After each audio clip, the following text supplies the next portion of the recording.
So திருப்பூரில் ஒரு accident பற்றி தான் நாம் இப்போ பார்க்குறாங்க பார்த்திபன். திருப்பூரில் விருந்துக்கு சென்று திரும்பிய போது அங்கே பிக்கப் வாகனம் கட்டுப்பாட்டை இழந்ததுனால கவிழ்ந்த வாகன விபத்தில் 8 பேர் படுகாயமடைஞ்சிருக்காங்க அப்படிங்கிற ஒரு தகவல் வந்திருக்கு. இது தொடர்பான காட்சியை தான் நாம் தற்பொழுது பார்த்துட்ருக்கோம்.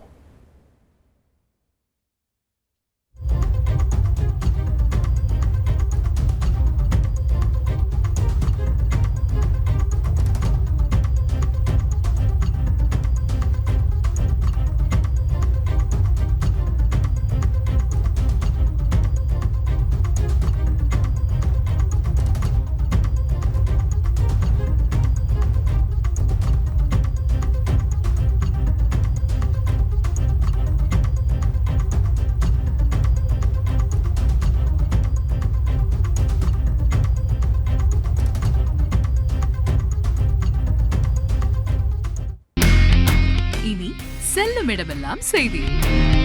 தந்தி டிவியின் வாட்ஸ்அப் சேனலை ஃபாலோ பண்ணினா செல்ல இருக்கும் இடமெல்லாம் செய்தி. இதோ QR கோட் இப்பவே ஸ்கேன் பண்ணுங்க, ஃபாலோ பண்ணுங்க.